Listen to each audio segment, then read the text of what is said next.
अस्सलाम वालेकुम my YouTube family, कैसे हैं आप सब। आई होप कि आप सब ठीक होंगे। और यहाँ मैं बना रही हूँ आलू की ऐसी रेसिपी जो 5 मिनट में बन के रेडी हो जाती है और बच्चे भी बहुत शौक़ से खाते हैं।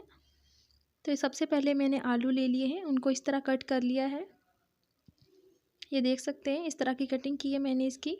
और इसको थोड़ी देर पानी में भिगो के रख दिया था, थोड़ा सा नमक ऐड किया पानी में और 1-2 मिनट के लिए इसको मैंने भिगो के रख दिया था। और बाद में अभी निकाल के इसे कपड़े से खुश कर लिया था। तो यहाँ पर हम फ्राई करेंगे इसे। सबसे पहले पैन में ऑयल लिया है, उसको बहुत ज़्यादा हमने गर्म नहीं करना, थोड़ा सा ही गर्म करेंगे तो इसमें ऐड कर देंगे। ये देख सकते हैं आप कितना ऑयल है, गर्म है, बहुत ज़्यादा गर्म नहीं है। अगर हम बहुत ज़्यादा ऑयल गर्म करेंगे तो इसका अंदर से कच्चा रह जाएगा। तो यहाँ पर हम इसका मसाला रेडी कर लेंगे। उसके लिए थोड़ा सा नमक लिया है और थोड़ी सी सुर्ख मिर्च ली है और थोड़ा सा ही चाट मसाला लिया है। इन सब चीज़ों को मैंने मिक्स कर लिया है और आलू भी हमारे फ्राई हो रहे हैं। ये बच्चे बहुत ही शौक़ से खाते हैं, तो मैं तो अक्सर ही बना के देती हूँ बच्चों को।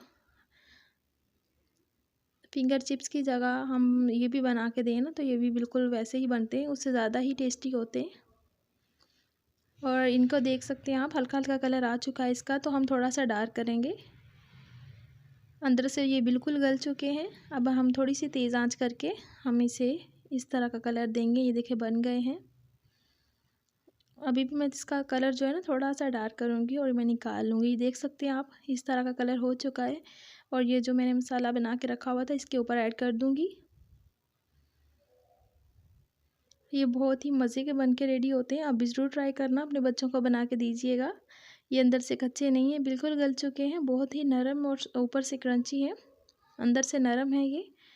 और वीडियो पसंद आए तो लाइक कर दें, चैनल को सब्सक्राइब कर दें। अल्लाह हाफ़िज़।